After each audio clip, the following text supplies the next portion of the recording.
British advanced pain clinic, నొప్పి మాయం, surgery దూరం. For appointments 9155515563. చింతకు చోటు లేదు నా హృదయంలో, చేరి శ్రీమన్నారాయణ దయా నాకు ఉండగా. గోవింద హరే గోపాల హరే గోవింద హరే గోపాల హరే. చాలా మంది భగవంతుని నమ్మని నాస్తికులు, మూర్ఖులు ఉంటారు కదా, వీళ్ళు అదే లోకంలో ఎప్పుడూ ఉంటారు. కృష్ణుడు కృష్ణుడు కృష్ణుడు. ఒక లేడీ ఉంది, ఆవిడకి చిన్న లడ్డు గోపాలు ఉన్నారు. ఆవిడకి లడ్డు గోపాల్ అంటే చాలా ప్రేమ. జస్ట్ మనం పిల్లల్లాగానే డ్రెస్ చేస్తూ, స్నానం చేస్తూ, తినిపిస్తూ, ఇది అది, చలికాలంలో స్వెటర్ వేస్తూ చాలా ప్రేమగా.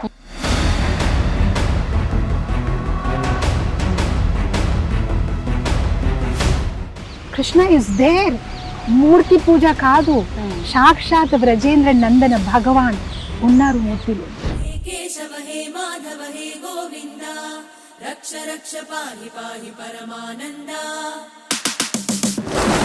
కొంతమంది పెద్దవాళ్ళు చెప్తూ ఉంటారు, స్వర్గం నరకం ఎక్కడో ఉండదు. మనం ప్రస్తుతం ఏదైతే అనుభవిస్తున్నామో అందులో పడే ఇబ్బందులే మనకు నరకంతో సమానం,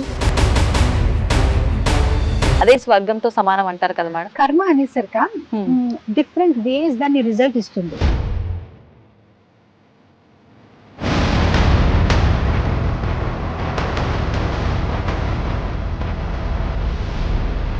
ఆ కర్మ ఎలా ఉంటుంది అంటే దాని ఒక ఈక్వేషన్ ఎవరు చెప్పలేరు. మ్యాథ్స్ లో నేను ఈజీగా చెప్పగలుగుతాను 2+2 4. మీరు చేసిన అదే వస్తుంది, నేను చేసిన అదే వస్తుంది, రాత్రి చేసిన అదే వస్తుంది, పొద్దున్న చేసిన అదే వస్తుంది, జర్మనీలో చేసిన అదే వస్తుంది. కానీ కర్మ అలా కాదు. మీరు ఎప్పుడు ఏది ఎలా ఏం చేశారు, దాంతో కృష్ణుడు ఎలాంటి కాంబినేషన్ పెడతారో తెలియదు.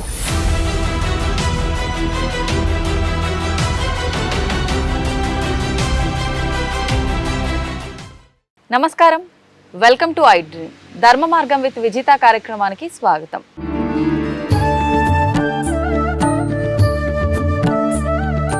ప్రస్తుతం మనతో పాటు ఉన్నారు విశాఖపట్నం ఇస్కాన్ టెంపుల్ నుంచి నిత్యసేవిని మాతాజీ. ఇప్పుడు మాతాజీతో మాట్లాడి మరిన్ని విషయాలు తెలుసుకునే ప్రయత్నం చేద్దాం. మంచి మంచి విషయాలు మాట్లాడుకుందాం. ప్రస్తుత రోజుల్లో ఎటువంటి విలువలను మనం కోల్పోతున్నామో, ఎటువంటి వాటిల్లో మనం ఇబ్బందులు పడుతున్నామో, వాటికి సంబంధించిన మంచి మంచి విషయాలు ఇప్పుడు మాతాజీతో మాట్లాడి తెలుసుకుందాం. హరే కృష్ణ మాతాజీ. హరే కృష్ణ మాతాజీ. ముందుగా మనం ఇంటర్వ్యూలోకి వెళ్ళే ముందు మీ గురించి ఒక్కసారి మాట్లాడుకుందాం. మన ప్రేక్షకులందరికీ మిమ్మల్ని పరిచయం చేద్దాం. తప్పకుండా. మీరు విశాఖపట్నం ఇస్కాన్లో నిత్యసేవిని మాతాజీ. అయితే మీరు ఎన్నో సంవత్సరాలుగా, గత కొన్ని సంవత్సరాలుగా ఇక్కడ మీరు సేవలు అందిస్తున్నారు. దీనికి సంబంధించిన ప్రచారం కూడా చేస్తున్నారు, విన్నాము. చాలా సంతోషంగా ఉంది. ముఖ్యంగా అసలు మీ ఆధ్యాత్మిక ప్రయాణం ఎలా మొదలైందో తెలుసుకోవాలని ఉంది మాతాజీ. తప్పకుండా. అయితే నేను బేసిక్గా ఒక గుజరాతీ కుటుంబంలో పుట్టాము. సో మామూలుగా గుజరాతీస్ అనేసరికి మేము కృష్ణ భక్తులే అనమాట. సో చిన్నప్పుడు మా పేరెంట్స్ ఒక ఇన్ఫ్లుయెన్స్ చాలా ఉండేది. సో మా తల్లిదండ్రులు నాకు గుర్తుంది, చిన్నప్పుడు నేను వేకప్ అవ్వడమే కృష్ణ భజన్తోనే. మేము కళ్ళు తీర్చినప్పటికైనా భజన అవుతూ ఉంటుంది. మా మదర్ ఫాదర్ వేకప్ చేస్తారు. అండ్ చిన్నప్పటి నుంచి చిన్న చిన్న విషయాలు లైక్ గ్రేట్ఫుల్నెస్, లేచిన వెంటనే కరాగ్రే లక్ష్మి ఆ శ్లోకం చెప్పుతూ, మళ్ళీ పృథ్వీదేవిని, ధర్తీదేవిని ప్రణామం చేస్తూ, మళ్ళీ వెళ్ళిన వెంటనే స్నానం చేసినప్పుడు గంగా, జమున, సరస్వతి గుర్తు చేసుకోవడము. అండ్ ఆ తర్వాత మా ఇంట్లో ఒక చిన్న లడ్డు గోపాల్ ఉండేవాడు. ఆ laddu Gopal was like our family member అనమాట. తనతో మాట్లాడడము, ముచ్చట్లు, ఈరోజు స్కూల్లో ఏమైంది అన్ని ఆయనతో షేర్ చేయడము. మీరు ఒక చిన్న పెన్ అండ్ ఫ్రాక్ కొనినా కూడా వెళ్ళి ఆయనకి చూపించడము, ఇదిగోండి నేను ఈరోజు ఈ పెన్ కొన్నాను. సో మా తల్లిదండ్రులు అలా నేర్పించారు. Laddu Gopal is a part of our family అనమాట. సో ఎవరైనా ఫ్రెండ్స్ తో ఫైట్ అయినా కూడా ఆయనతో షేర్ చేయడము, అలాంటివి అన్ని ఉండేది. ఒక మిత్రురాలితో ఎలా షేర్ చేస్తాము అలా. నీకంతే అలా మేము మా ఇంట్లో పక్కనే టెంపుల్ ఉండేది అనమాట, Krishna temple, ISKCON temple. And ఇంకొక గిరిరాజ్ టెంపుల్ ఉండేదన్నమాట. ఇందాక మీరు చూస్తున్నారా గిరిరాజ్ గోవర్ధన్, ఈ టెంపుల్ మా ఇంటి పక్కనే ఉండేదన్నమాట. సో ఆయనకి వెళ్ళి చేయడం. సో మా ఇంట్లో మా ఫాదర్ సిస్టమ్ ఏం పెట్టారంటే, ఏ రోజైతే మార్నింగ్ మేము హారతికి వెళ్ళామో ఆ రోజు స్కూల్ నడిచి వెళ్ళాలి. పక్కనే ఉండేది స్కూల్, కానీ కూడా పిల్లలు కదా బద్ధకము, చిన్నపాటి పనిష్మెంట్ అది. ఎస్ అది. కానీ హారతికి వెళ్తే మాకు కార్లో దింపుతారనమాట. సో అలా మా రొటీన్ ఉండేదన్నమాట. And my father also was very big influence. ఆయన రొటీన్ ఏంటంటే మార్నింగ్ మా యోగా చేపించడము, జపం చేపించడం, టెంపుల్కి తీసుకువెళ్ళడం. అండ్ మోస్ట్ ఇంట్రెస్టింగ్, మా ఇంట్లో పైన టెర్రస్ దగ్గర పావురాలకి మేము ఫుడ్ పెట్టేవారు అనమాట. చిన్న చిన్న దానాలు పెట్టడము, మళ్ళీ వాక్ చేసి వెళ్ళినప్పటికీ ఆవులకి రొట్టి పెట్టడము. అండ్ ఈవెన్ ఆయన భోజనం మొదలు పెట్టే ముందు ఆయన ఏదైతే మనం ఇస్తాం ఆయనకి భోజనంలో అన్ని వెరైటీస్ తీసుకొని బాల్కనీలో పెట్టేవారు. అండ్ మేము అందరు వేచి చూస్తే ఎవ్రీడే ఒక కాకి వచ్చి దాన్ని తినేదన్నమాట. సో మా నాన్నగారు చెప్పేవారు అది పితృలోకకి అది రిప్రజెంట్ చేస్తుంది. సో అలా మా హోల్ మార్నింగ్ చాలా ఇంట్రెస్టింగ్ గా ఉంటుంది. మార్నింగ్ పిజన్స్, తర్వాత ఆవులు, కాకిలు, అండ్ తర్వాత మా ఇంటి పక్కన ఒక జలారాం టెంపుల్ ఉండేది. సో అక్కడ వెళ్ళి పేదవాళ్ళందరికీ వేడి వేడి ఉప్మా. సో మా ఫాదర్ కి ఒక వాళ్ళ ఫ్రెండ్స్ గ్యాంగ్ ఉండేది. ఎవ్రీడే వాళ్ళు వెళ్ళి ఆ ఉప్మా వేయడము, మేము కూడా వెళ్ళి మా ఫాదర్ కి హెల్ప్ చేయడము. మా స్కూల్ 9 o'clock ఉండేది. అదంతా అయ్యేసరికి మార్నింగ్ మళ్ళీ బ్యాక్ వచ్చి మా ఫాదర్ రామాయణం చదివేవారు. మా మదర్ ఏదైతే వంట చేస్తామో దాన్ని భగవంతుడికి నైవేద్యం పెట్టి తినేసి మా అమ్మ నాన్నకి దండం పెట్టేసి స్కూల్కి వెళ్ళేవారు. సో మా హోల్ రొటీన్ అలా ఉండేదన్నమాట చిన్నప్పుడు నుంచి అన్నమాట. Krishna centred life. నేను అనుకోవడము ఆ రోజుల్లో గుజరాతీస్ అందరి లైఫ్ అలానే ఉండేదేమో. ఇప్పుడు అందరు చాలా కొంచెం స్పిరిచువల్ లైఫ్ నుంచి ఇటు అటు డివియేట్ అయిపోయినట్లు ఉన్నారు. అయితే మీ స్కూల్ జీవనం ఎలా సాగింది? ఇక్కడి వరకు మీ డే రొటీన్ అనేది ఉంది ఎవ్రీడే. స్కూల్కి వెళ్ళిన తర్వాత మీ లైఫ్ ఎలా ఉండేది? సో మా స్కూల్ కూడా చాలా ఇంట్రెస్టింగ్ గా ఉండేదండి. ఎందుకంటే నేను చెప్తున్నాను కదా, నేను చదివినప్పుడు ఆ రోజుల్లో ఈవెన్ ఆ స్కూల్ అట్మాస్ఫియర్ కూడా ఎంత ఆధ్యాత్మికంగా ఉండేది. మార్నింగ్ ఉన్న ఆ స్కూల్లో ఉన్న prayers, I was a good student, so I was to get good marks and topping and all. And చిన్న కాంపిటీషన్ లాగా కూడా ఉండేది. So I used to have a very interesting school life. And even స్కూల్లో కూడా I used to like Krishna consciousness. So నేను ఇంకా మా ఫ్రెండ్స్తో షేర్ చేయడం అలాంటివి అన్నీ మేము చేశాను. So I did my 10th up to there. ఆ తర్వాత intermediate, and then I did my BCom. After marriage I did my MA. And then I did my PhD from Andhra University. So that's how my education, ala education వెళ్ళింది అన్నమాట. Okay. ఇప్పుడు మీకు ఒక మంచి memory లాగా గుర్తుండిపోయింది మాతాజీ మీ ఆ morning routine అంతా కూడా. అలా స్కూల్ ఏజ్లో కానీ కాలేజ్ ఏజ్లో కానీ మీ స్టడీస్ టైంలో మంచి అనుభూతి ఏదైనా ఫ్రెండ్స్తో కానీ లేదంటే కృష్ణుడితో ఏదైనా అనుభూతి కానీ ఏర్పడింది ఉందా మంచిగా గుర్తుండిపోయేది? యాక్చువల్ మా పేరెంట్స్ చాలా స్పిరిచువల్.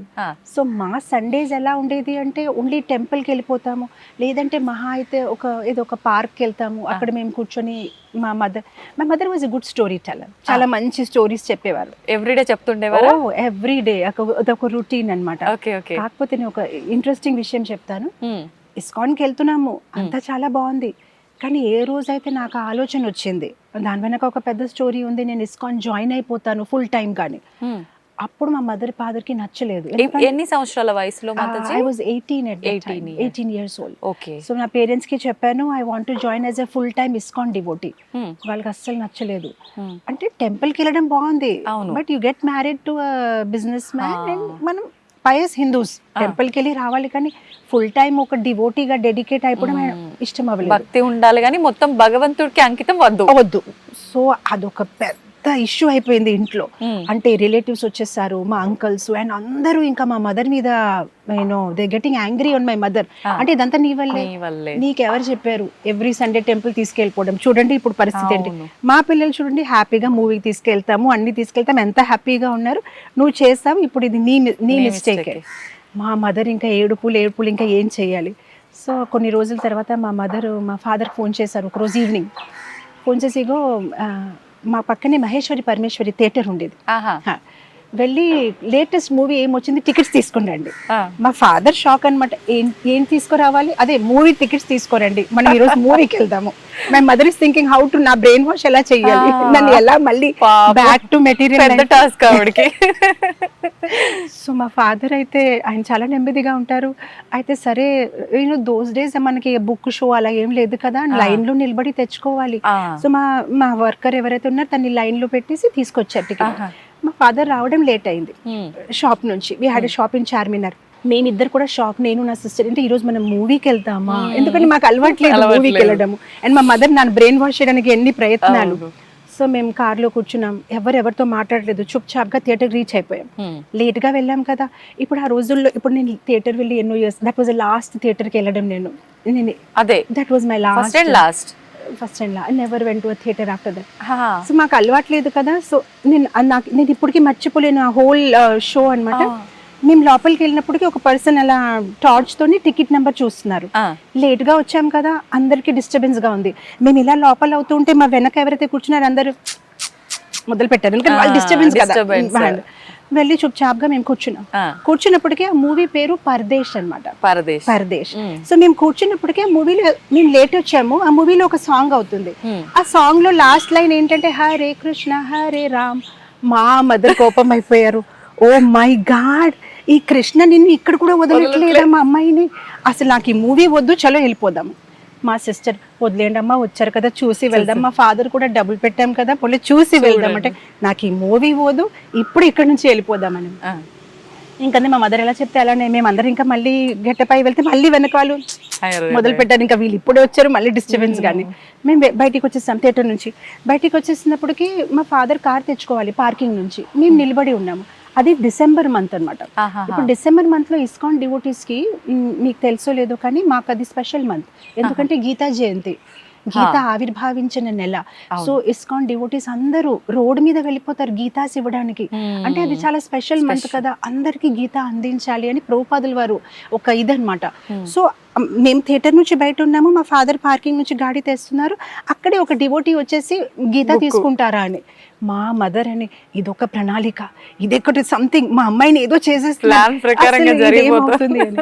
అండ్ నేను అప్పుడు నా మనసులో అనుకున్నాను, I was feeling very sad అనమాట. అసలు I like Krishna so much, and నా మదర్ నన్ను కృష్ణుడి నుంచి దూరం చేస్తున్నారు. కానీ నాకు ఆ రోజు అనిపించింది, కృష్ణుడు నాకు చెప్తున్నారు, వీళ్ళు నిన్ను పాతాలు తీసుకెళ్తే కూడా నేను అక్కడ కూడా వస్తానులే, నువ్వు భయపడొద్దులే అని. థియేటర్లో కూడా కృష్ణ పాట వచ్చింది, అండ్ అక్కడ కూడా ఒక డివోటీ గీత ఇచ్చినప్పటికీ అఫ్ కోర్స్ మా మదర్ చాలా కోపమై ఆ డివోటీని తరిమేశారు. మాకు గీత వద్దు, ఏమొద్దు, ఇక్కడ నుంచి వెళ్ళిపోండి అని. కానీ నాకు మనసులో అనిపించింది, Krishna is looking at me all the time, 24 hours ఆయన నన్ను చెప్తున్నా, నేను ఉన్నానులే, నువ్వేం టెన్షన్ పడొద్దు అనమాట. So that was very interesting. And of course ఆ తర్వాత ఎన్నో విషయాలు మా ఇంట్లో జరిగాయి. కానీ చివరికి నేను ఇస్కాన్ లోపల రాగలను, ఇస్కాన్కి ఒక భాగం అవ్వగలను. అది నా అదృష్టంగా భావిస్తున్నాను. అండ్ ఇప్పుడు మా తల్లిదండ్రులు చాలా పాజిటివ్గా after so many years, almost 28 years అయిపోయింది ఆ విషయాన్ని. 28 years now they are devotees. వాళ్ళు కూడా చాంటింగ్ చేసుకుంటారు అండ్ అంతా ఫాలో అవుతున్నారు. ఇప్పుడు అదంతా జరిగిన తర్వాత, మదర్ ఇలా సినిమాకి తీసుకెళ్ళడం ఇదంతా జరిగిన తర్వాత ఎన్ని అంటే మంత్స్ కి, ఇయర్స్ కి వెళ్ళడం జరిగింది? Within 6 months only. I was very desperate. నాకు I wanted to be part of ISKCON.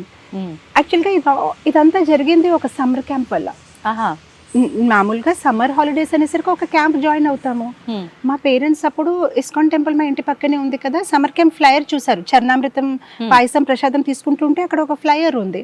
ఆ ఫ్లైయర్ చూసి ఇంటికి వచ్చి, ఇగో సమ్మర్ క్యాంప్ చేస్తున్నారు ఇస్కాన్ వాళ్ళు అంటే, అప్పటికి నాకు అంత ఇంట్రెస్ట్ లేదు. టెంపుల్లో ఏం చేసుకుంటాం సమ్మర్ క్యాంప్, సరదాగా స్కేటింగ్, కరాటే, డాన్స్ అంటే బాగుంటుంది అంటే పోన్లే వెళ్ళి వినడమే కదా అని జాయిన్ అయ్యాను. అది నాకు లైఫ్ చేంజింగ్ మూమెంట్. అక్కడ వాళ్ళు చెప్పిన మాటలు చాలా ఇంట్రెస్టింగ్గా అనిపించింది. ఎందుకంటే వాళ్ళు ఎంత ఇంట్రెస్టింగ్గా చెప్తున్నారు అన్ని విషయాలు. అంటే మనం ఎందుకు పుట్టాము, చనిపోయిన తర్వాత ఏమవుతుంది, అసలు మనం ఎక్కడికి వెళ్తాము, అసలు ఈ ప్రపంచంలో భగవంతుడు ఎక్కడ ఉంటారు, అదన్ని విషయాలు వినేసరికి చాలా సరదాగా అనిపించింది. కాకపోతే వాళ్ళు ఏంటంటే చివరికి టెస్ట్ పెట్టుకున్నారు. అండ్ నాకేంటంటే చిన్నప్పటి నుంచి గెలవడం అంటే చాలా ఇష్టం. ఏదైనా నేను టాప్ రావాల్సిందే. సో వాళ్ళు ఏమన్నారంటే, ఎవరైతే ఫస్ట్ వస్తారో వాళ్ళకి ఒక free trip ISKCON world head quarters కి. సో నేను బాగా కష్టపడి రాశాను, నేను గెలిచాను. సో మాకు first free trip with parents ISKCON world head quarters కి వెళ్ళాము. అది కల్కత్తా దగ్గర ఉంటుంది, మాయాపూర్ అనే ప్లేస్ అన్నమాట. అక్కడ మన ఇస్కాన్ కి ఆల్మోస్ట్ 900 acres ల్యాండ్ ఉంది. అసలు మీరు ఒక్కసారి అక్కడికి వెళ్తే మొత్తం అంతా ఒక లైక్ చిన్నపిల్లడి డిస్నీ ల్యాండ్ ఉంటుంది చూస్తున్నారా, అన్ని డిస్నీ ఫిగర్స్ ఉంటాయి. అలానే ఇది కృష్ణ ల్యాండ్. ఆహా. అక్కడ ఒక రిక్షా వాళ్ళ కూడా డివోటీ, టైలర్ కూడా డివోటీ, గ్రోసరీ స్టోర్ వాళ్ళు డివోటీ. అక్కడ ఎవరు చూసినా ఒకటి అంతా అంటారు, హరే కృష్ణమయం. కృష్ణ హరే కృష్ణ హరే కృష్ణ. Hmm. అండ్ అది గంగా తటం పక్కనే ఉంది. అక్కడ ఉన్న నావికుడు కూడా డివోటీ. సో నాకు అది చాలా అందంగా అనిపించింది. అండ్ మేము అక్కడికి, అది మా ఫ్రీ ట్రిప్. సో నాకు చాలా గర్వంగా ఉంది. మా పేరెంట్స్ కి నేను తీసుకొస్తున్న ట్రిప్ ఇది, అవును. ఫ్రీ ట్రిప్, నా ప్రైజ్ ట్రిప్. అవును. సో మేమందరం పడుకొని ఉండేసరికి 2:30 in the night గోల గోల. ఏమైంది, ఏమైనా గొడవలా ఏంటి అని మేము చూస్తే అందరు స్నానాలు చేసుకుంటున్నారు. 2:30కి మధ్యరాత్రి వేసి వీళ్ళు స్నానాలు చేయడం ఏంటి మాకు అర్థం అవ్వలేదు. హా. లేదు ఇక్కడ 4 o'clock హారతి ఉంటుందంటే మేము కూడా గబగబా స్నానం చేసేసి టెంపుల్ హాల్కి వెళ్ళాము. ఆ టెంపుల్ హాల్కి వెళ్ళిన సిచ్యువేషన్ నేను ఇప్పటికీ మర్చిపోలేనండి. అన్ని రోమాలు పైకెత్తేసాయి. 1000 people ఒకేసారి 2 చేతులు అలా పైకెత్తేసి హరే కృష్ణ అని పాడినప్పటికి ఎంత మధురంగా ఉంది. అండ్ అక్కడ Indians, Americans, Australians, Chinese people, అసలు ఆల్ డిఫరెంట్ నేషనాలిటీస్ అందరూ ధోతి కుర్తా వేసుకొని ఉన్నారు, తిలక్ వేసుకొని ఉన్నారు. ఎంత అందమైన అంటే నాకు అనిపించింది ఇదే వైకుంఠమా? కృష్ణుడు ఉన్నారు, పెద్ద విగ్రహాలు, పక్కనే గోపికాలు ఉన్నారు, రాధారాణి. ఆ మధురమైన సంగీతము పొద్దున్న 4 గంటలకి, అసలు అప్పటికి ఇంకా వెలుతురు రాలేదు. ఎంత అందంగా అనిపించింది అనమాట. ఇది ఎంత బాగుంది అని అనిపించింది. ఆ తర్వాత నాకు వాళ్ళు ఒక బుక్ గిఫ్ట్ ఇచ్చారు. అంటే ఇస్కాన్ సంస్థాపిక ఆచార్యులు శ్రీల ప్రభుపాదుల వారు ఒక బయోగ్రఫీ అన్నమాట. స్టోరీస్ అంటే నాకు ఎలాగో ఇష్టం కదా అని ఇంటికి వచ్చేసిన తర్వాత అది స్టార్ట్ చేసాం చదవడం. అది మేము వెళ్ళిందాం మార్చ్ ఏప్రిల్కి వెళ్ళి ఉన్నాము. ఆ తర్వాత స్కూల్ స్టార్ట్ అయిపోతాయి జూన్కి. మా మదర్ రోజు తిట్టడం, ఏంటి ఆ బుక్ పట్టుకొని పడుకో, మళ్ళీ పొద్దునే స్కూల్. మా మదర్ వెళ్ళిపోయిన తర్వాత టార్చ్ పెట్టేసి బ్లాంకెట్ లోపల అది చదివాను. అంటే చాలా ఇంట్రెస్టింగ్ గా ఉంది.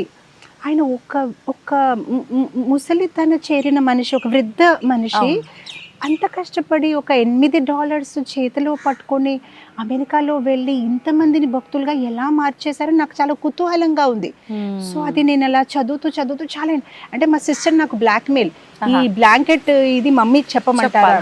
వద్దులే అంటే సరే రేపు నా స్కూల్ డ్రెస్ నువ్వు ఇస్త్రీ చేసే, వాటర్ బాటిల్ రెడీ చేసుకో అంటే సరే అన్ని చేస్తాను కానీ చెప్పొద్దు.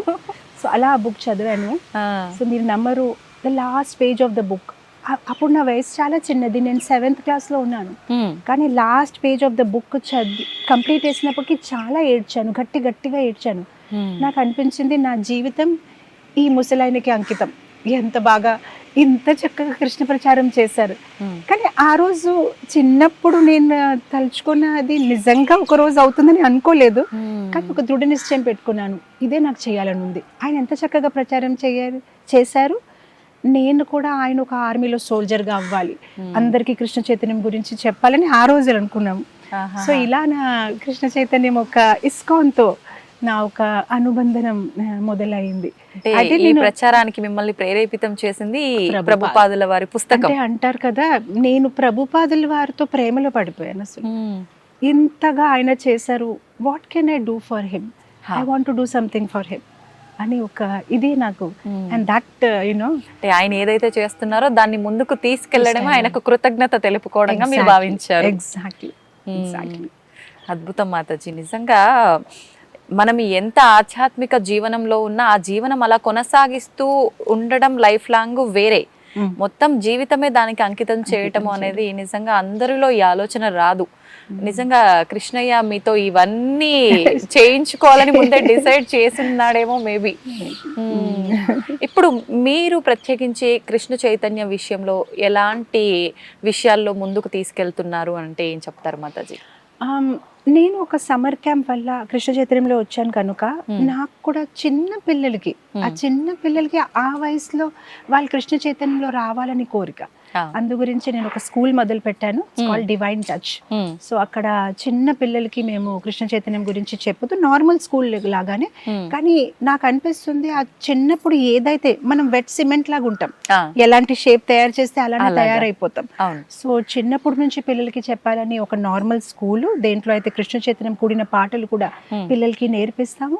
మన డివైన్ టచ్ స్కూల్లో చూస్తే పిల్లలు వచ్చిన వెంటనే రాధాకృష్ణులకి నమస్కారం పెట్టి, సూర్యుడికి నీళ్ళు అర్పిస్తూ, తులసి దేవికి నీళ్ళు అర్పిస్తూ, పరిక్రమ చేస్తూ, టీచర్స్కి పాద నమస్కారం చేసి క్లాస్లో కూర్చొని రామాయణంతో మొదలుపెట్టి అప్పుడు వాళ్ళు నార్మల్ స్టడీస్ మొదలు పెడతారనమాట.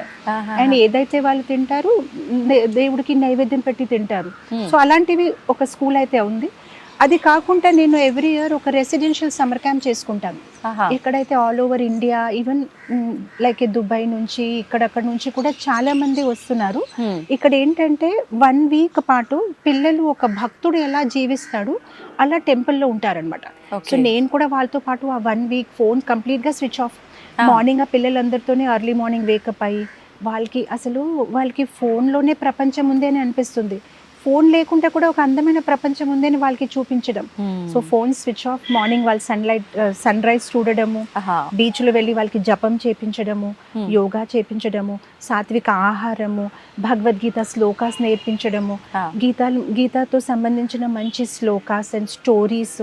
అండ్ తర్వాత మహాపురుషులు లైక్ ధ్రువ మహారాజ్, ప్రహ్లాదుడు, అంబరీషుడు, వాళ్ళ గురించి కథలు చెప్పడము, అండ్ కొంతసేపు వాళ్ళతో ఆడుకోవడము, డ్రామాస్ చేపించడము. సో హోల్ వీక్ వాళ్ళు నాతో పాటునే ఉంటారు. అండ్ ఆ 1 వీక్లోని వాళ్ళు ఎన్నో మార్పులు వస్తాయన్నమాట. లైఫ్ని ఎలా చూడడము, బిగ్గర్ పిక్చర్ ఎలా చూడాలి. So most of the time మేము చూస్తాము at the end of 1 week వాళ్ళ ఇంటికి వెళ్ళాలని అంటారు. I don't want to go home, మేము మాతాజీ దగ్గరే ఉండిపోతామని అంటారనమాట. ఎర్లీ మార్నింగ్ వేకప్ చేసేసి ఒక క్రమశిక్షణ, సాత్విక ఆహారము, అండ్ కృష్ణుడి గురించి మంచి పాటలు నేర్పించడము, అండ్ చిన్న చిన్న విగ్రహాలు ఇస్తాం. వాళ్ళు కృష్ణుడిని ఎలా సరదాగా డెకరేట్ చేయడము, అండ్ పాలకీ సేవ, అండ్ రాత్రి ఒక్కొక్కసారి బాన్ ఫైర్ పెట్టేసి మేము చుట్టూ హరే కృష్ణ కీర్తన చేసి డాన్స్ చేయడము, అలాంటి ఎన్నో యాక్టివిటీస్ వాళ్ళ చేత చేపిస్తానన్నమాట. ఇంకెందుకు వెళ్తారు మాతాజీ ఇంటికి? పాపం వాళ్ళు ఇవన్నీ మిస్ అయిపోతున్నారు కదా ప్రస్తుతం. ఇప్పుడు ఈ జనరేషన్ పిల్లలు ఎంతసేపు వాళ్ళ మోయాల్సిన దానికన్నా ఎక్కువ బరువుల్లో పుస్తకాలు మోయటము, ఎంతసేపు ఉన్న పొద్దున్నే లేచిన కానుంచి ట్యూషన్లు, మళ్ళీ స్కూల్స్, వచ్చిన తర్వాత ట్యూషన్లు, అసలు వాళ్ళ లైఫ్ ని వాళ్ళు మిస్ అయిపోతున్నారు నిజం చెప్పాలంటే. తల్లిదండ్రులు టైం కూడా ఇవ్వలేకపోతున్నారు. They are not talking to the children. ఇక్కడ ఏంటంటే వాళ్ళతో మాట్లాడినప్పుడు they have so many things to say. ఈ జనరేషన్ ఇస్ వెరీ ఇంటెలిజెంట్, వాళ్ళకి ఎన్ని మంచి ఆలోచనలు ఉన్నాయి. సో వాళ్ళతో ఎవరు ఆ మాటలు వినట్లేదు. సో ఇక్కడ ఉన్న ఈ 1 వీక్ ఎన్నో ముచ్చట్లు ఏదో చెప్తూ ఉంటారు, మాతాజీ ఇలా అయింది, అలా అయింది, అలా అయింది. వాళ్ళకి నేను రెస్పాండ్ ఇవ్వడము, అండ్ వాళ్ళతో కబడ్డీ ఆడుకోవడము, వాళ్ళతో క్రికెట్ ఆడుకోవడము. సో పిల్లల దగ్గర నేను ఒకటి చూసాను, వాళ్ళు చెప్పిన మాటలు మనం వింటే, మనం చెప్పిన మాటలు వాళ్ళు వింటారు. కానీ మామూలుగా తల్లిదండ్రులు ఏంటంటే పోలీస్ లాగా తయారైపోయారు. చదివావా లేదా, రెడీ అయ్యావా లేదా, స్కూల్ ఎగ్జామ్స్ లో ఎన్ని వచ్చాయి తప్ప ఇంకేం లేదు వాళ్ళతో మాట్లాడడానికి. కానీ పిల్లలతో మనం పిల్లల్లాగా అయిపోతే వాళ్ళు మనం ఏదైతే ఎక్స్పెక్ట్ చేస్తారో అది వాళ్ళు వింటారు. నాకు పేరెంట్స్ వచ్చి అదే చెప్తారు, మాతాజీ మీరు చెప్తే శ్లోకాస్ బై హార్ట్ చేస్తున్నారు, మేము చెప్తే వినట్లేదు. నేను వాళ్ళతో ఆడుకుంటాను కూడా. So they become my friends. And friends చెప్పిన మాట వింటారు. అంతే, నిజంగానే అంటుంటారు కదా మాతాజీ, పేరెంట్స్ కన్నా కూడా ఫ్రెండ్స్ కి ఎక్కువ ప్రయారిటీ ఇస్తుంటారు అని అంటే వాళ్ళ మధ్య ఆ సఖ్యత ఏర్పడింది కాబట్టి వాళ్ళ మాటలు వింటుంటారు. అయితే ఇప్పుడు మీరు ఒక మంచి ఎగ్జాంపుల్ ఇవ్వాలి అని అంటే, ఇప్పటి పేరెంట్స్ కి ఒక మంచి మెసేజ్ ఇవ్వాలి అని అంటే పిల్లల విషయంలో ఏమిస్తారు మాతాజీ? ఒక 2 లైన్స్. ఎండర్సన్ చాలా మంచిగా ఒక మాట చెప్పారు. ఇంగ్లీష్లో ఒక సామెతం ఉంది, what you do is so loud in my ears, what you say I can't hear. మీరు ఎలా ప్రవర్తిస్తున్నారు అది ఎంత గట్టిగా నాకు చెవుల్లో వినిపిస్తుంది, మీరు ఏదైతే మాట్లాడుతున్నారో అది నాకు వినిపించట్లేదు. అంటే మీరు ఎలా ప్రవర్తిస్తున్నారు అదే పిల్లలు చూస్తున్నారు. పిల్లలు పెద్ద సీసీటీవీ కెమెరా లాగా ఉన్నారు, అన్ని నిమిషం మనని అబ్జర్వ్ చేస్తున్నారు. సో కొంతమంది పేరెంట్స్ ఏంటంటే వాళ్ళు చెప్పడం ఒకటి కానీ వాళ్ళ ప్రవర్తన వేరేగా ఉంటుంది. సో అది పిల్లలు ఫాలో అవ్వరు. ఎందుకంటే ఇప్పుడు మీరు కూడా ఒకసారి కళ్ళు మూసుకొని గుర్తు చేశారనుకోండి మీ మదర్ గురించి, ఫాదర్ గురించి, వాళ్ళు ఏం చెప్పారు మీకు గుర్తు ఉండకపోవచ్చు, కానీ వాళ్ళు ఎలా ప్రవర్తించేవారు అది మీకు గుర్తుంటుంది. మా నాన్నగారు టెంపుల్కి వెళ్ళేవారు, మా మదర్ ఇలా వంట చేసేవారు, వాళ్ళు ఏం చేశారు అది మనకి గుర్తుండిపోతుంది. అందు గురించి మన బిహేవియర్ మాత్రము చాలా బాగుండాలి. మనం వాళ్ళకి ఏ మాటలు చెప్పలేకపోయినా కూడా మన ప్రవర్తన బాగుంటే, ఈ రోజు మనం చెప్పింది వాళ్ళు వినకపోయినా కూడా కొన్ని సంవత్సరాల తర్వాత అది వాళ్ళు బాగా మనసులో వాళ్ళకి అది ముద్రించి ఉంటుంది. మా అమ్మ అలా ఉండేవారు, మా నాన్న అలా బిహేవ్ చేసేవారు, అలా మాట్లాడేవారు. So very very important. And ఇంకొకటి పేరెంట్స్కి నేను ఇచ్చిన మెసేజ్ ఏంటంటే, పూర్వంలో ఎలా ఉండేదంటే ఒక కుమ్మరి అబ్బాయి కుమ్మరిగా ఉండేవాడు, ఒక డాక్టర్ అబ్బాయి డాక్టర్గా తయారయ్యేవాడు. సో వాళ్ళకి ఏంటంటే న్యాచురల్గానే వాళ్ళ తల్లిదండ్రుల మీద రెస్పెక్ట్ ఉండేది. ఎందుకంటే ఏ జ్ఞానమైనా నేను నాన్నగారి దగ్గరే నేర్చుకోవాలి, ఎందుకంటే నేను కూడా ఆయనలాగా అవ్వాలి. కానీ ఇప్పుడు అలా కాదు కదా. ఇప్పుడు ఒక డాక్టర్ అబ్బాయి ఫ్యాషన్ డిజైనర్ అవ్వాలనుకుంటున్నాడు, ఫ్యాషన్ డిజైనర్ అబ్బాయి ఇంకేదో అవ్వాలనుకుంటున్నాడు. So their source of knowledge and information is not parents. అందు గురించి సహజంగా రెస్పెక్ట్ అనేది రాకపోవచ్చు. దానికోసం మనం కొంచెం మన బిహేవియర్ ద్వారా మంచి ఎగ్జాంపుల్గా నిలబడితేనే మనకి వాళ్ళ రెస్పెక్ట్ ఇస్తారు. ఎందుకంటే this generation is more intelligent than we are. ఈ రోజు మన ఫోన్లో ఏదైనా మార్పులు ఉంటే మనం వాళ్ళ దగ్గరికి వెళ్ళి అడుగుతాం, బాబు ఇది కొంచెం చేసిస్తావా, మనకి రాదు. సో దే ఆల్సో, అంటే మనకి తెలుసు they are intelligent than us, they are more intelligent, they also know that they are intelligent than us. So వాళ్ళకి ఆ గర్వం అనేది ఉంటుంది. సో వాళ్ళతో డీల్ చేసినప్పటికీ చాలా కేర్ఫుల్ గా, as a parent, as a friend, as a ఇది వెరీ కేర్ఫుల్ గా ఉండాలి. అండ్ మన ప్రవర్తనం చాలా బాగుండాలి. సో అలా కొన్ని కొన్ని టిప్స్ అన్నమాట. వాళ్ళతో క్వాలిటీ టైం స్పెండ్ చేయాలి. అప్పుడు తప్పకుండా వాళ్ళు ప్రతిస్పందిస్తారు. They will listen to us. Okay, నిజంగా చాలా మంచి మెసేజ్ మాతాజీ. ఇప్పుడు ప్రస్తుత రోజుల్లో పేరెంట్స్ చాలా బిజీ అయిపోయి మీరు అన్నట్టుగా టైం ఇవ్వలేకపోవడం ఇక్కడ మైనస్ అవుతుంది. వాళ్ళు వెళ్ళే హడావిడి హరీబరీ లైఫ్లో వాళ్ళు ఇంట్లో పేరెంట్స్ గొడవలు పెట్టుకోవడము, లేదు అని అంటే ఎక్కడెక్కడో ప్రెస్టేషన్స్ తీసుకొచ్చి ఇంట్లో చూపించడము, ఇవన్నీ తెలియకుండానే పిల్లల్లో ఇన్ఫ్లుయెన్స్ అయిపోతున్నాయి. ఇది వాస్తవం నిజంగా. మాతాజీ, మీరు తెలుగు చాలా చక్కగా మాట్లాడుతున్నారు. మీరు అసలు ఇక్కడ కానే కాదు, చాలా భాషల్లో మాట్లాడతారు. ముఖ్యంగా అసలు మీ మాతృభాష ఏంటి? ఎవరు చెప్పలేకపోతున్నారు. యాక్చువల్లీ నేను ఒక గుజరాతీని, ఐఎమ్ ఫ్రమ్ బాంబే అన్నమాట. సో గుజరాతీ నా మాతృభాష. ఓకే. ఇంగ్లీష్ సాధారణంగా స్కూల్లో చదివిన వాళ్ళు అందరు నేర్చుకుంటారు. అవును. హిందీ ఒక నార్మల్ ఇది. And my husband is a Bengali అనమాట. సో ఆయన వాళ్ళ రిలేటివ్స్ తో ఏం మాట్లాడుతున్నారు తెలుసుకోవాలని నేను బెంగాలీ నేర్చుకున్నాను. సో ఐ లెర్న్డ్ బెంగాలీ అనమాట. అండ్ మేము యుఎస్లో ఉండేవారు. 1999లో వైజాగ్ వచ్చాము. సో ఇక్కడ వచ్చిన తర్వాత తెలుగు రాకపోతే వాళ్ళతో ఎలా మాట్లాడాలి అర్థం అవ్వలేదు. అండ్ నేను హైదరాబాద్లో ఉన్నాను, కానీ కొన్ని ఇయర్స్ స్కూల్ ఎడ్యుకేషన్, కానీ హైదరాబాద్ తెలుగు కంప్లీట్ గా డిఫరెంట్ ఉంది. అది మా చార్మినార్ తెలుగు, అసలు దానికి మన ఇక్కడ సంబంధమే లేదు అసలు. అలా మాట్లాడితే మన వైపు ఇలా చూస్తారు.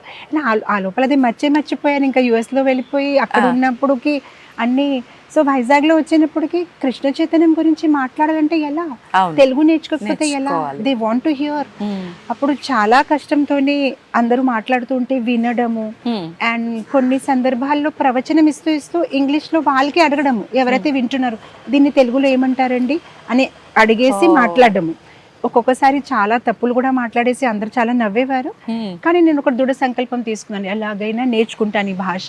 ఎంత కాలంలో నేర్చుకున్నారు మాతాజీ? సుమారుగా మేబీ ఒక 6 months 1 year లో పికప్ చేసేసాను. మామూలుగానే అందరితో మాట్లాడుతూ కాకపోతే కొన్నిసారి పెద్ద పెద్ద మిస్టేక్స్ చేస్తూ ఉంటాను. ఎందుకంటే బుక్ నుంచి చదివింది వేరుంటుంది, మనం విని నేర్చుకుంటే అది వేరేగా ఉంటుంది. ఆ వర్డ్స్ కి కొంచెం కన్ఫ్యూజ్ అయిపోతాను. ఒకసారి ఉమ్మడి కుటుంబంకి గుమ్మడి కుటుంబం చెప్పేసాను. అలాంటి ఎన్నో జోక్స్ ఉన్నాయి.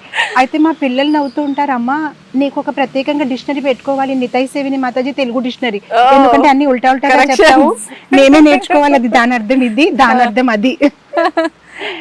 కానీ కొంతసేపు పడింది, కానీ మేము మిస్ అయ్యాం మాతాజీ. అప్పుడు ఎంత పెద్దవాళ్ళైనా ఇలా వచ్చి రానట్టుగా మాటలు మాట్లాడుతుంటే లాంగ్వేజ్ చాలా ముద్దుగా అనిపిస్తుంది కదా. సో అది కొంచెం అందరూ బాగా నవ్వేవారు. కానీ ఎలాగైనా నేర్చుకున్నాను నేను అనుకుంటాను. ఇప్పటికి కూడా కొన్ని తప్పులు చెప్తాను, కానీ ఆల్మోస్ట్ 80% మేనేజ్ చేసేసాను. సో ఇప్పుడు నేను తెలుగు, ఇంగ్లీష్, హిందీ, గుజరాతీ, బెంగాలీ ఈ 5 భాషల్లో ప్రవచనం ఇస్తూ ఉంటాను. మా బంగ్లాదేశ్ డివోటీస్ కి అయినా, మా గుజరాత్ లో బాంబేలో ఉన్న డివోటీస్ అందరికీ వాళ్ళ భాషలో క్లాస్ ఇస్తూ ఉంటాను. సూపర్ మాతాజీ. మాతాజీ, ఆధ్యాత్మికం వైపు వెళ్ళాలి అన్న ఆలోచన రావటమే చాలా గొప్ప విషయం. ఒకవేళ ఆ ఆలోచన వచ్చింది అని అంటే నిజంగా అసలు ఆధ్యాత్మికత గురించి తెలుసుకునే ప్రయత్నం చేయాలి. తెలుసుకోవాలంటే ఒక్క వాక్యంలో ఏం చెప్తారు? ఆధ్యాత్మికత గురించి ఇన్ 1 sentence చెప్పాలంటే, మనం ఎక్కడి నుంచి వచ్చాము, మనం ఎవరు, భగవంతుడు ఎవరు, ఆయనతో మన సంబంధం ఏంటి, అండ్ ఆ సంబంధం తెలుసుకున్న తర్వాత మనం ఎలా ప్రవర్తించాలి, ఇదే ఆధ్యాత్మికత ఒక సారాంశము. That's it. Who is God, who are we, ఎక్కడో ఎందుకు వచ్చాము ఈ ప్రపంచంలో, చనిపోయిన తర్వాత ఏమవుతుంది, మనకి శరీరం ఎందుకు దొరికింది, మానవ జీవితం ఒక గమ్యం ఏంటి, ఈ కొన్ని విషయాల గురించి తెలుసుకుంటే చాలు. మనం పెద్ద పెద్ద శాస్త్రాలు చదివే అవసరం లేదు. 1 లైన్లో చెప్పాలంటే లవింగ్, లీవింగ్, లీవింగ్. ఉన్న కాలము సాత్వికంగా ఎలా బ్రతుకోవాలి, అందరితో బాగుండాలి, అండ్ మంచిగా మన జీవితం గడపాలి, భగవంతుడిని ప్రేమించాలి, అండ్ లీవింగ్ అంటే మన ఫైనల్ ఎగ్జామ్. జస్ట్ లైక్ కాలేజ్లో మీరు ఎంత చదివినా కూడా ఫైనల్ ఎగ్జామ్ బాగా రాస్తేనే మీకు మంచి మార్క్స్ వస్తాయి. అవును. అలానే మన మానవ జీవితంలో కూడా మన జీవితం అంతా బాగానే గడిపాం, కానీ ఆ చివరి సమయం ప్రయాణకాలే ఎప్పుడైతే మనం ఈ దేహాన్ని త్యాగం చేస్తామో అప్పుడు మన సిచ్యువేషన్ ఏంటి, అది చాలా ఇంపార్టెంట్. అదే మెయిన్ ఫైనల్ ఎగ్జామ్. ఆ సమయంలో మనం భగవంతుడిని తలుచుకోగలుగుతున్నామా లేదా, అదే నిర్ధారిస్తుంది మన తర్వాత ప్రయాణము. అంటే భగవద్గీతలో ఒక శ్లోకం ఉంది, యం యం వాపి స్మరణ్ భావం త్యజతంతే కలేవరం తం తం ఇవేతి కౌంతేయ సదా తదభావ భావితం. ఆ చివరి సమయంలో మనం ఏదైతే గుర్తుపెట్టుకుంటామో, ఎవరికైతే గుర్తుపెట్టుకుంటామో ఆ ఒక శరీరంలో మనం ప్రవేశిస్తాము. సో చివరి సమయంలో మనము మన పిల్లల గురించి అయినా ఎవరి గురించి ఆలోచిస్తే మనకి మళ్ళీ ఆ కుటుంబంలో జన్మం అనేది వస్తుంది.